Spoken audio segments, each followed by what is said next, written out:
Welcome back, Alex Wiseman here. We're still talking about conceptual frameworks and grant proposals. And so we just spent some time talking about why we would care, what the purpose behind a conceptual framework is, how it kind of fits into the whole idea of grant proposal writing, and then eventually the delivery of whatever it is you proposed, assuming you're funded. And now we're talking about the role of the conceptual framework. So let's just start out by recognizing that concepts are generalizations, right? If you can think of them as a logical mental construction of one or more relationships, right? So concepts or constructs are generalizations that show the construction of one or more relationships. Concepts are inherently abstract, and they are based on logic and reasoning. So we're trying to figure out what is happening in a particular situation, phenomenon, context, whatever, that would be related to the problem that we're trying to solve or that we're trying to address through the proposed project or program. Concepts typically focus on relationships between variables. Now, this is kind of researchy in the way we're saying that, but the idea is that we're trying to figure out what are the different components of a phenomenon, of a situation. So what are the different components for your proposal on improving STEM education in Cambodia and in the United States? Or what are the different components of developing a health awareness program for youth in disadvantaged communities in Cambodia? Or what are the different components of creating citizens through digital and mobile technology and online blah blah connectedness, right? I mean, those are the concepts, those are the constructs, and you're trying to figure out what the relationships are so that you can address the problem that you see is there. So the primary purpose of the conceptual framework in research is to lead to hypotheses that are then subject to testing, especially quantitative research. But in grant proposals and in project and program proposals, we're using the conceptual framework to lead us to measurable and meaningful implementation. Right?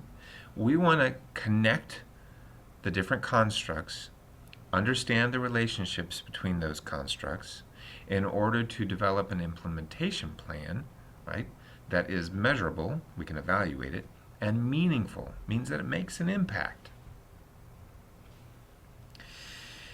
Now, here's where I think a lot of people get bogged down. The conceptual framework can be viewed as an analysis of the problem using theory, and this word sometimes turns people off. The idea is, however, existing theory can be used, and you can also develop your own theory, the grounded theory method, right? I mean, you don't have to just use one approach. You don't have to say, I'm going to use critical theory and that's all I'm going to use. You don't even have to use a theory at all. You can develop your own, you can combine them, whatever works best. But a typical way that it's done is theories are often identified that seem to be relevant, and then they're used in some sort of a conceptual analysis of the specific problem and your proposed solution. Now, the issue here, though, is that this is very different from scholarship, from academia, right? This is not the ivory tower. You need theories that have a way of explaining actual events, right? Of explaining how you're going to really address a problem in the real world. So a lot of theories are bent on critiquing, which is a great use for theory, right? In order to identify problems or to be able to highlight areas where there has been ineffective or inadequate treatment or problem solving. The problem is a lot of the academic theories that we used aren't really developed to talk about how to solve problems. They're developed to talk about how to identify the problems. So if you're going to use existing theory, you need to find theories that talk about application, that talk about how do you actually implement something that addresses a problem, rather than just saying, here's the reason why the problem exists. You also have to consider then which theory is relevant. The relevant theory provides insight into one or more of the following issues: the sources of the problem, that's the why does it exist, but also the possible solutions to the problem. It started out as a star and just became a messy asterisk. Right? This is going to be really important. Possible solutions to the problem. I should have put that as number one. It's also going to address relevant variables. What are the different constructs that are involved? It's going to talk about relationships between those constructs to help you analyze the problem and propose a solution. But the relevant theory will have possible solutions somehow embedded in it. For example, if you're interested in the problem of instructional efficiency, or should I say inefficiency, of the teachers in Cairo, there's lots of theories related to efficiency. A general theory of the efficiency of a bounded but trainable characteristic like instruction would be that it could be adapted to the particular characteristic, like the classroom instruction, or the particular place. We're talking about Cairo, which has its own unique society and culture and politics, and the various forms that it takes on, like instruction in math or in science, or at the primary level or at the secondary level, right? So you're going to take into account the context when you're putting together your really problem solution oriented conceptual framework. So for example, in this case, my little example of the instructional efficiency of teachers in Cairo, it's also likely that you're going to need to know something about Egyptian educational policy and teacher preparation, right? And you'll have to consider that as part of the potential solution. Having a conceptual framework also helps you be more professional. Because just let's face it, sometimes there's no existing theory that's sufficient to analyze your problem or propose a solution.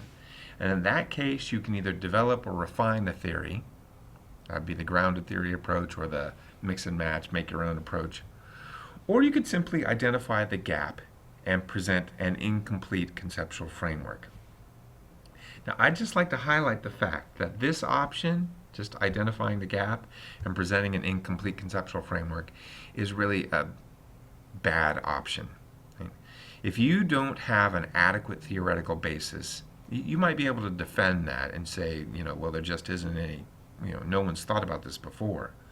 But probably not. Probably that's going to come off as weak.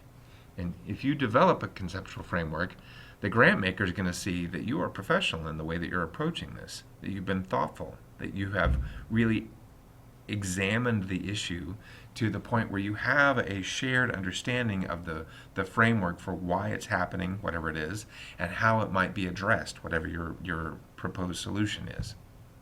So unless the grant maker really doesn't care, or they tell you do not develop a conceptual framework, unless that happens, I think you'd be foolish not to. So some operational suggestions. One is I suggest that you keep a clear focus on the primary purpose of the conceptual framework, and that's to analyze the problem. Right?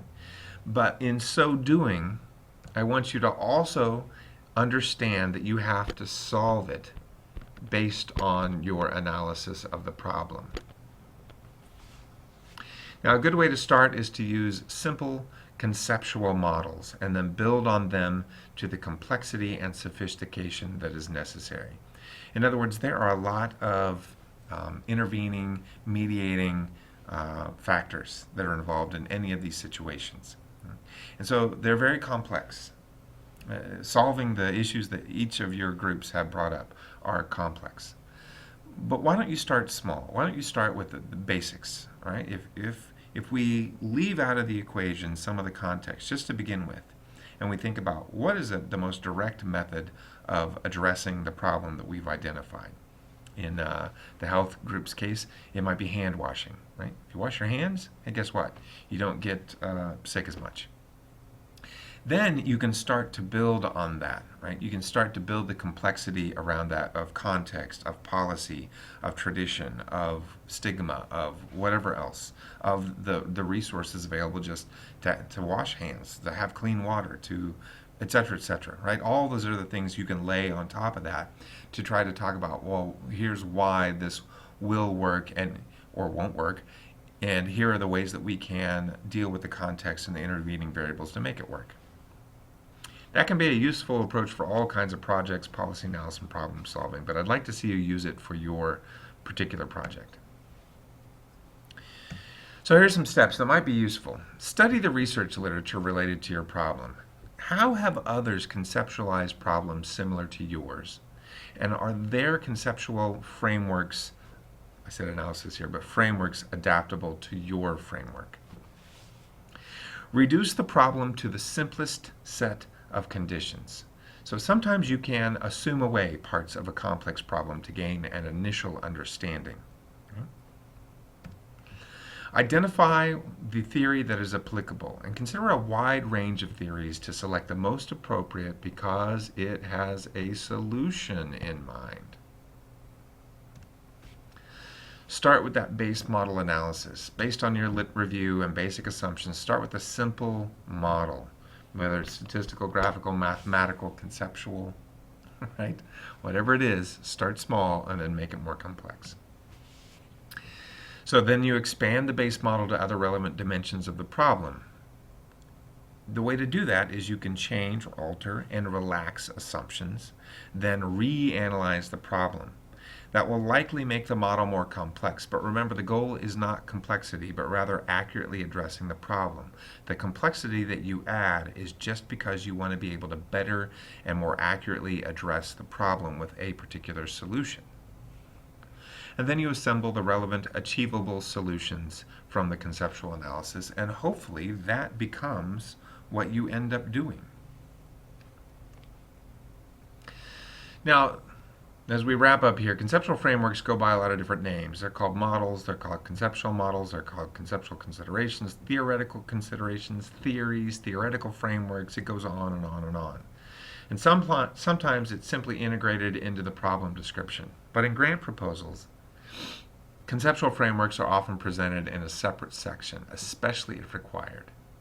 And so I'm urging you to think about this with your groups. You have a lot of things that you should be doing this week, right? And I laid them all out here at the beginning of the slides. Oops. Right? I want you to not only do assignment number 5, but I want you to work on revising all of your previous assignments into a more coherent piece. I'd like for you to actively consider putting together a conceptual framework and submitting it as assignment 5.1 for additional points. And I'd like for you to do all that together as a group. So I understand that there's a lot going on. There's no question there.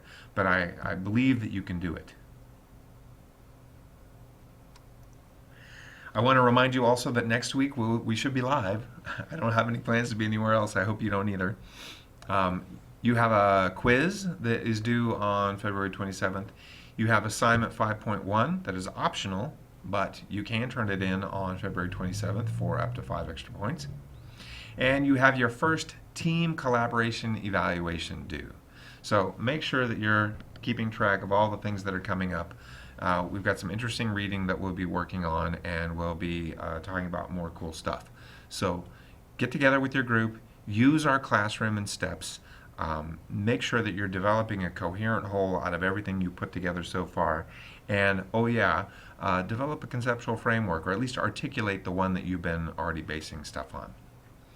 Hope you're having a great week. I will see you soon. Please email me with any questions or comments in the meantime.